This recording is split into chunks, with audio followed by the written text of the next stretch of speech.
ಲಲಿತಾ ದೇವಿಯವರು ಮಗನ ಮದುವೆ ನಡಿಬೇಕು, ಅದು ಕೂಡ ಈ ಕ್ಷಣವೇ ನಡಿಬೇಕು ಅಂತ ಹೇಳ್ತಾರೆ. ಹೊರಗಡೆ ಪುರೋಹಿತರು ಮದುವೆ 10 ನಿಮಿಷದಲ್ಲಿ ನಡಿಬೇಕು ಅಂತ ಹೇಳ್ತಾರೆ. ಜಗನ್ನಾಥ ರಾಯರು, ಮಿನಿಸ್ಟರ್ ಎಲ್ಲರೂ 10 ನಿಮಿಷದಲ್ಲಿ ನಿಜವಾಗ್ಲೂ ಮದುವೆ ನಡೆಯುತ್ತದೆಯಾ? ಮದುವೆಗೆ ಹುಡುಗಿ ಬೇಕೇ ಬೇಕು. ಈಗ ಹೊಸ ಹುಡುಗಿಯನ್ನು ಎಲ್ಲಿಂದ ತರ್ತಾರೆ? ತಂದ್ರು ಅವಳು ಮದುವೆಗೆ ಒಪ್ಕೋತಾಳಾ? ಇವ್ರ ಮನಸ್ಸಿನಲ್ಲಿ ಯಾರಾದರೂ ಹುಡುಗಿ ಇದ್ದಾರಾ? ಯಾರು? ಮದುವೆ ಹೇಗೆ ಸಾಧ್ಯ ಅಂತ ಕೇಳ್ತಾರೆ. ಲಲಿತಾ ದೇವಿಯವರು ಸಮರ್ಥ್ ಮುಖ ನೋಡ್ತಾರೆ. ಆಗ ಸಮರ್ಥ್, ಅಮ್ಮ 10 ನಿಮಿಷದಲ್ಲಿ ನನ್ನ ಮದುವೆ, ಎಲ್ಲ ಸಿದ್ಧತೆ ಮಾಡ್ಕೊ, ಹೊರಗೋಗಿ ಅಂತ ಹೇಳ್ತಾರೆ. ಆಗ ಎಲ್ಲರಿಗೂ ಆಶ್ಚರ್ಯ. ಹುಡುಗಿ ಯಾರು? 10 ನಿಮಿಷದಲ್ಲಿ ಸಮರ್ಥ್ ಹುಡುಗಿನ ಕರ್ಕೊಂಡು ಬರ್ತಾರಾ? ನಿಜವಾಗ್ಲೂ ಈ ಮದುವೆ ನಡೆಯುತ್ತಾ ಅಂತ ಎಲ್ಲರೂ ಆಶ್ಚರ್ಯ ಪಡ್ತಾರೆ. ಸಮರ್ಥ್ ಎಲ್ಲರನ್ನೂ ರೂಮಿಂದ ಆಚೆ ಹೋಗಲು ಹೇಳ್ತಾನೆ. ಎಲ್ಲರೂ ಒಬ್ಬೊಬ್ಬರಾಗಿ ರೂಮಿಂದ ಆಚೆ ಹೋಗ್ತಾ ಇರ್ತಾರೆ. ಸಾಕ್ಷಿ ಕೂಡ ಹೋಗ್ತಾ ಇರಬೇಕಾದ್ರೆ ಸಮರ್ಥ್ ಅವಳ ಕೈ ಹಿಡಿದು ರೂಮ್ ಬಾಗಿಲು ಮುಚ್ತಾನೆ. ಸಾಕ್ಷಿ ಎದ್ರಿ, ಸರ್ ನನ್ನ ತಪ್ಪಿಲ್ಲ, ದಯವಿಟ್ಟು ನನ್ನ ಬಿಟ್ಬಿಡಿ ಅಂತ ಬೇಡ್ಕೋತಾಳೆ. ನೋಡು ಸಾಕ್ಷಿ, ನಿನ್ನಿಂದ ನನ್ನ ಮದುವೆ ನಿಂತಿದೆ. CCTVಯಲ್ಲಿ ನೀನಿರೋದು ಕಾಣಿಸ್ತಾ ಇದೆ. ಇದಕ್ಕಿಂತ ಸಾಕ್ಷಿ ಬೇಕಾ? ತಪ್ಪು ಮಾಡಿ ಒಪ್ಕೊಂಡಿಲ್ಲ ಅಂದರೆ ನನಗಿಷ್ಟ ಆಗಲ್ಲ ಅಂತ ಸಮರ್ಥ್ ಗದರಿಸ್ತಾನೆ. ಇಡೀ ಕೊಠಡಿಯಲ್ಲಿ ಸಾಕ್ಷಿ ಮತ್ತು ಸಮರ್ಥ್ ಇಬ್ಬರೇ, ಎಲ್ಲರೂ ಆಚೆ ಹೋಗಿದ್ದಾರೆ. ನನ್ನನ್ನು ಹೋಗಲು ಬಿಡಿ ಅಂತ ಕೇಳ್ತಾಳೆ. ನಾನು ನಿನ್ನ ಜೊತೆ ಮಾತಾಡಬೇಕು ಅಂತ ಸಾಕ್ಷಿ ಅತಿ ಸಮೀಪ ಬರ್ತಾನೆ. ಸಮರ್ಥ್ ಸಾಕ್ಷಿ ಅತಿ ಸಮೀಪ ಬಂದು ನಿಂತಿರೋದು ಸಾಕ್ಷಿಗೆ ಹೆದರಿಕೆ ಆಗುತ್ತೆ. ಅವಳು ಭಯದಿಂದ ಜೋರಾಗಿ ತನ್ನ ಕಣ್ಣನ್ನು ಮುಚ್ತಾಳೆ. ಆಗ ಸಮರ್ಥ್, ಸಾಕ್ಷಿ ನೀನು ನನ್ನ ಮದುವೆ ಮಾಡ್ಕೋಬೇಕು ಅಂತ ಹೇಳ್ತಾನೆ. ಅವನ ಮಾತು ಕೇಳಿ ಸಾಕ್ಷಿ ಜೋರಾಗಿ ಇಲ್ಲ ಅಂತ ಕಿರ್ಚ್ತಾಳೆ. ಆಗ ಸಮರ್ಥ್, ನೋಡು ಸಾಕ್ಷಿ, ಇವತ್ತು ನನ್ನ ಮದುವೆ ಆಗಬೇಕಿತ್ತು, ಆದರೆ ನೀನು ಹಾಳು ಮಾಡಿದ್ಯಾ. ದೀಪಾವಳಿಗೆ ಹೋಗಲು ಸಹಾಯ ಮಾಡಿದ್ಯಾ. ಇವತ್ತು ನೀನೇ ನನ್ನನ್ನು ಮದುವೆ ಮಾಡ್ಕೋಬೇಕು ಅಂತ ಗರ್ಜಿಸ್ತಾನೆ. ಸಾಕ್ಷಿ ಸಮರ್ಥ್ ಕಾಲನ್ನು ಹಿಡಿದು, ನನಗಿದು ಯಾವುದೂ ಗೊತ್ತಿಲ್ಲ ಸರ್, ನನ್ನ ಬಿಟ್ಬಿಡಿ ಅಂತ ಬೇಡ್ಕೋತಾಳೆ. ಆಗ ಸಮರ್ಥ್, ಇನ್ನು 5 ನಿಮಿಷದಲ್ಲಿ ನೀನು ವಧುವಾಗಿ ನನ್ನ ಪಕ್ಕ ಬಂದು ಕೂರದಿದ್ದರೆ ನನ್ನ ಬಳಿ ಇರುವ ಅಧಿಕಾರದಿಂದ ನಿನ್ನ ಏನು ಮಾಡ್ತೀನಿ ಅಂತ ನೀನು ಊಹಿಸ್ಕೊಳ್ಳೋಕ್ಕೂ ಸಾಧ್ಯ ಇಲ್ಲ.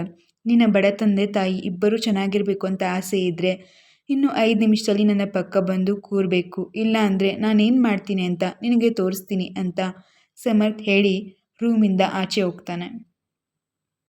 ರಾಜೇಶ್, ಸಮರ್ಥ್ನ PA, ರೂಮ್ ಒಳಗೆ ಬಂದು ಸಾಕ್ಷಿಗೆ ರೆಡಿಯಾಗಕ್ಕೆ ಬೇಕಾದ ವಸ್ತುಗಳನ್ನು ಕೊಟ್ಟು ಹೋಗ್ತಾನೆ. ಸಾಕ್ಷಿ ಈಗೇನು ಮಾಡಬೇಕು ಅಂತ ತಿಳಿತಾ ಇರಲ್ಲ. ಅವನು ಕೊಟ್ಟ ವಸ್ತುಗಳು ನೋಡದೆ ಆ ರೂಮಿಂದ ಹೇಗಾದರೂ ಮಾಡಿ ಓಡೋಗೋಣ ಅಂತ ನೋಡ್ತಾ ಇರ್ತಾಳೆ. ಕಿಟಕಿಯಿಂದ ಹೋಗಲು ಪ್ರಯತ್ನಿಸುವಾಗ ಸಮರ್ಥ್ ಒಳಗೆ ಬಂದುಬಿಡ್ತಾನೆ. ಅದನ್ನು ನೋಡ್ತಾನೆ. ಆಗ ಸಮರ್ಥ್, ನನ್ನ ಮದುವೆ ಆಗಬೇಕಿದ್ದ ಹುಡುಗಿಯನ್ನು ಯಾವನ ಜೊತೆನೋ ಕಳಿಸಿ ಈಗ ನೀನು ಓಡಿ ಹೋಗಲು ನೋಡ್ತಿದ್ಯಾ? ಅದಾಗೋಕ್ಕೆ ನಾನು ಬಿಡಲ್ಲ. ನಿನ್ನನ್ನು ಕೂಡ ಬಿಡಲ್ಲ. ಆ ಓಡಿ ಹೋದ ದೀಪಳನ್ನು ಕೂಡ ಬಿಡಲ್ಲ. ಈ ಮದುವೆ ನನ್ನ ಪ್ರತಿಷ್ಠೆ ಗೌರವ ಉಳಿಸಿಕೊಳ್ಳಲು ಅಷ್ಟೇ. ನೀನಾಗಿ ನೀನೇ ಬೇಗ ತಯಾರಾಗಿ ಬಂದರೆ ಸರಿ. ಇಲ್ಲ CCTVಯಲ್ಲಿ ನೀನು ದೀಪಾಳಿಗೆ ಹೋಗಲು ಸಹಾಯ ಮಾಡಿದ ದೃಶ್ಯಗಳಿಟ್ಕೊಂಡು ನೀನು ಮಿನಿಸ್ಟರ್ ಮಗಳನ್ನ ಕಿಡ್ನಾಪ್ ಮಾಡಿಸಿದ್ಯಾ ಅಂತ ನಿನ್ನ ಮೇಲೆ ಕಂಪ್ಲೇಂಟ್ ಮಾಡಿ ನಿನ್ನ ಜೀವನ ಪೂರ್ತಿ ಜೈಲಲ್ಲೇ ಕೊಳೆಯೋ ಹಾಗೆ ಮಾಡಿಸ್ತೀನಿ. ನನ್ನ ಬಗ್ಗೆ ನಿನಗೆ ಗೊತ್ತಿಲ್ಲ ಸಾಕ್ಷಿ, ಸುಮ್ಮನೆ ನಾನು ಹೇಳುವ ಹಾಗೆ ಕೇಳು. ಇಲ್ಲ ನಿನ್ನ ಜೀವನ ಏನು ಮಾಡ್ತೀನಿ ನನಗೆ ಗೊತ್ತಿಲ್ಲ ಅಂತ ಭಯಂಕರವಾದ ಮಾತುಗಳನ್ನ ಹೇಳಿ ಸಮರ್ಥ್ ಹೊರಗೆ ಹೋಗ್ತಾನೆ. ಸಮರ್ಥ್ ಹೊರಗಡೆ ಹೋದ್ಮೇಲೆ ಇಬ್ಬರು ಹೆಣ್ಮಕ್ಳು ರೂಮ್ ಒಳಗೆ ಬರ್ತಾರೆ. ಸಾಕ್ಷಿ ತಯಾರಾಗಲು ಸಹಾಯ ಮಾಡ್ತಾ ಇರ್ತಾರೆ ಮತ್ತು ಅವಳು ಓಡಿ ಹೋಗದಂತೆ ನೋಡ್ಕೊಳ್ಳಲು ನೋಡ್ತಾರೆ. ಸಾಕ್ಷಿ ಮನಸ್ಸಲ್ಲೇ, ದೇವರೇ, ನಾನು ಯಾವುದೇ ತಪ್ಪು ಮಾಡಿಲ್ಲ ಮತ್ತು ನನಗೆ ಯಾಕೆ ಶಿಕ್ಷೆ? ನಾನು ನಿಜವಾಗ್ಲೂ ಅವರು ಓಡೋಗೋಕ್ಕೆ ಸಹಾಯ ಮಾಡಿಲ್ಲ. ಅಲ್ಲಿ ನಡೆದಿದ್ದ ಘಟನೆನೇ ಬೇರೆ. ಇವ್ರು ಯಾರೂ ನನ್ನ ಅರ್ಥ ಮಾಡ್ಕೋತಲ್ಲ. ಮದುವೆ ಅಂತ ಬೇರೆ ಹೇಳ್ತಾ ಇದ್ದಾರೆ. ನನಗೆ ಮದುವೆ ಆಗೋಕ್ಕೆ ಇಷ್ಟ ಇಲ್ಲ. ನೀನು ಓದಲು ಸಹಾಯ ಮಾಡಲಿಲ್ಲ. ಕಷ್ಟಪಟ್ಟು ದುಡಿದು ಹೇಗೋ ಜೀವನ ನಡೆಸ್ತಾ ಇದ್ದೆ. ತಂದೆ ತಾಯಿನ ಚೆನ್ನಾಗಿ ನೋಡ್ಕೊತಾ ಇದ್ದೀನಿ ಅಂತ ಅಂದ್ಕೊಳ್ಳುವಷ್ಟರಲ್ಲೇ ಇದ್ಯಾವ ಹೊಸ ಕಷ್ಟ? ಕಷ್ಟ ನನಗೆ ಹೊಸದಲ್ಲ ದೇವರೇ. ನೀನು ಕೊಟ್ಟಿರೋದನ್ನ ಪ್ರೀತಿಯಿಂದ ತಗೋತೀನಿ. ಆದರೆ ಈ ಶ್ರೀಮಂತ ಜನಗಳು ಇವರನ್ನು ನೋಡ್ತಾ ಇದ್ರೇ ನನಗೆ ಭಯ ಆಗ್ತದೆ. ನನಗೆ ಮದುವೆ ಇಷ್ಟ ಅಲ್ಲ. ಹೇಗಾದರೂ ಮಾಡಿ ನಿಲ್ಲಿಸಪ್ಪ ಅಂತ ಸಾಕ್ಷಿ ಮನಸ್ಸಲ್ಲೇ ದೇವ್ರನ್ನ ಬೇಡ್ಕೋತಾಳೆ. ಆ ಇಬ್ಬರು ಹುಡುಗಿಯರು ಸಾಕ್ಷಿನ ವಧುವಾಗಿ ತಯಾರಾಗಿಸಲು ಸಹಾಯ ಮಾಡ್ತಾರೆ. ಮತ್ತು ಸಾಕ್ಷಿ ಎಲ್ಲೇ ಹೋದ್ರು ಅವಳೊಂದಿಗೆ ಹೋಗ್ತಾರೆ.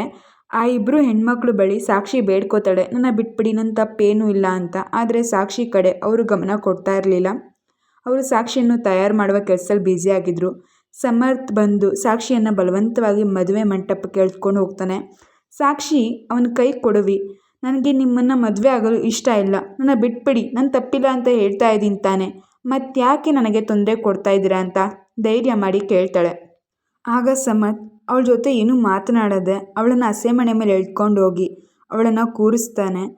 ಅವಳನ್ನು ನೋಡಿ ಮಿನಿಸ್ಟರ್ ಲಲಿತಾದೇವಿಯವರು ಮತ್ತು ಜಗನ್ನಾಥ್ ಅವರು ಮತ್ತು ಎಲ್ರಿಗೂ ಅವಳನ್ನು ನೋಡಿ ಅಲ್ಲಿ ತುಂಬ ಆಶ್ಚರ್ಯವಾಗುತ್ತದೆ. ಜಗನ್ನಾಥ ರಾಯರು ಸಾಕ್ಷಿ ಮುಖ ನೋಡ್ತಾರೆ ಮತ್ತು ಸಾಕ್ಷಿ ಕಣ್ಣೀರು ಹಾಕ್ತಾ ಹಸೆಮಣೆ ಮೇಲೆ ಕೂತಿರ್ತಾಳೆ. ಸಮರ್ಥ ಅವಳಿಗೆ ಹೂವಿನ ಮಾಲೆ ಹಾಕೋ ನೆಪದಲ್ಲಿ, ನೋಡು ಸಾಕ್ಷಿ, ಈಗ ನೀನು ಯಾರ ಬಳಿ ಆದರೂ ಮದುವೆ ಇಷ್ಟ ಇಲ್ಲ ಅಂದರೆ ನಿನ್ನ ತಂದೆ ತಾಯಿ ನಿನ್ನ ಈ ಪುಟ್ಟ ಬಿಸ್ನೆಸ್ನ ಸೂತ್ರ ಇಲ್ಲದೆ ಗಾಳಿಪಟ ಮಾಡಿಬಿಡ್ತೀನಿ ಅಂತ ಬೆದರಿಸ್ತಾನೆ.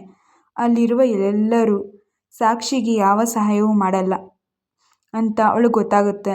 ಅವಳು ಮಂಟಪದಲ್ಲಿ ವರನ ಪಕ್ಕದಲ್ಲಿ ಕುಳಿತಿರುವಾಗ ಆಕೆಯ ಸೌಂದರ್ಯ ಕಣ್ಣುಗಳು ಕಟ್ಟಿ ಹಾಕುವಷ್ಟು ಮನಮೋಹಕವಾಗಿರುತ್ತದೆ.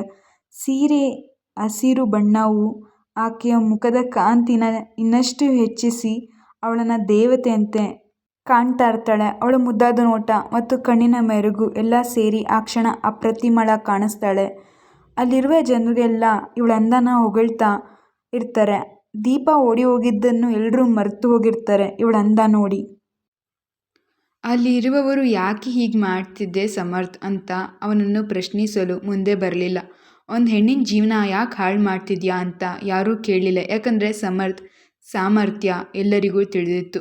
ಅವನ ಎದುರಿಗೆ ಹೋದರೆ ಅವನು ಯಾರನ್ನೂ ಉಳಿಸೋದಿಲ್ಲ ಅಂತ ಅಲ್ಲಿ ಎಲ್ರಿಗೂ ಚೆನ್ನಾಗಿ ಗೊತ್ತು. ಲಲಿತಾದೇವಿಯವರು ಹೇಗೋ ಮಗನ ಮದುವೆ ಆಗ್ತಿದ್ದೆ, ಮೀಡಿಯಾದ ಮುಂದೆ ನಮ್ಮ ಮಾನ ಮರ್ಯಾದೆ ಉಳೀತು ಅಂತ ಯೋಚನೆ ಮಾಡಿದರು. ಮಿನಿಸ್ಟರ್ ನನ್ನ ಮಗಳು ಮಾಡಿದ ತಪ್ಪು ಮುಚ್ಚಿಸ್ಕೊಳ್ಳಲು ಒಂದು ಬಕ್ರಾ ಸಿಕ್ತು ಅಂತ ಖುಷಿಪಟ್ಟರು. ಜಗನ್ನಾಥ ರಾಯರು ಮಾತನಾಡಲು ಹೋದರೆ ಲಲಿತಾದೇವಿಯವರು ಅವ್ರನ್ನ ತಡೆದು ಸುಮ್ಮನೆ ಸಾದ್ರು. ಇನ್ನು ಸಮರ್ಥನ ಸಾಮ್ರಾಜ್ಯದಲ್ಲಿ ಅವನು ಮಾಡಿದ್ದೇ ಸರಿ. ಸಮರ್ಥ್ ಸಾಕ್ಷಿಯ ಕುತ್ತಿಗೆಗೆ 3 ಗಂಟು ಹಾಕಿಬಿಟ್ಟ.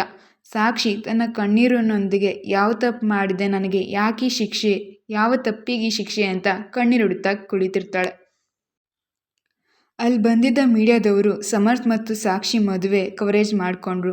ಮದುವೆ ಮುಗಿದ ಮೇಲೆ ಎಲ್ಲರೂ, ಸರ್ ಈ ಹುಡುಗಿ ಯಾರು, ನಿಮ್ಮನ್ನು ಮದುವೆ ಆಗಬೇಕಿದ್ದ ಹುಡುಗಿ ಎಲ್ಲೂ ಹೋದ್ರು ಅಂತ ಕೇಳಿದಾಗ, ದೀಪಾ ಮನೆಗೆ ಹೋಗಿದ್ದಾಳೆ, ನನಗೆ ಈ ಹುಡುಗಿಯನ್ನು ನೋಡಿದಾಗ ಲವ್ ಅಟ್ ಫಸ್ಟ್ ಸೈಟ್ ಆಯಿತು, ಅದಕ್ಕೆ ಅವಳು ಬಡವರೆಂದು ತಿಳಿದ್ರು ನಾನು ಅವಳನ್ನ ಲವ್ ಮಾಡಿ ಮದುವೆ ಮಾಡ್ಕೊಳ್ತಾ ಇದ್ದೀನಿ ಅಂತ ಸಮರ್ಥ್ ಸುಳ್ಳು ಕತೆ ಮೀಡಿಯಾ ಮುಂದೆ ಹೇಳ್ತಾನೆ.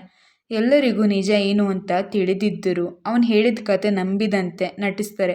ಇಲ್ದಿದ್ರೆ ಸಮರ್ಥ್ ಅವ್ರನ್ನ ಅಲ್ಲೇ ಮುಗಿಸ್ಬಿಡ್ತಿದ್ದ. ಅವನ ಒಂದೇ ಒಂದು ನೋಟಕ್ಕೆ ಮೀಡಿಯಾದವರು ಹೆದರುತ್ತಾರೆ. ಅವನು ಅಷ್ಟು ಭಯಂಕರ ಮನುಷ್ಯ. ಆದ್ದರಿಂದಲೇ ಅವನು ಹೇಳಿದಂತೆ ಎಲ್ಲರೂ ಕೇಳ್ತಾರೆ. ಮತ್ತೆ ಅವನು ಹೇಳಿದ ಕಥೆಯನ್ನೇ ಟಿವಿ ನ್ಯೂಸ್ನಲ್ಲಿ ಪ್ರಚಾರ ಮಾಡಿದರು. ಕೋಟ್ಯಾಧೀಶ್ವರ ಸಮರ್ಥ್ ಬಡ ಹುಡುಗಿಯನ್ನು ಮದುವೆಯಾಗಿ ಅವಳಿಗೆ ಬಾಳು ಕೊಟ್ಟಿದ್ದಾನೆ. ಅವಳ ಅಂದಕ್ಕೆ ಸೋತ ಲಕ್ಷ್ಮೀಪುತ್ರ ಅಂತೆಲ್ಲ ನ್ಯೂಸ್ ಚಾನೆಲ್ಗಳು ಸುದ್ದಿ ಮಾಡಿದವು.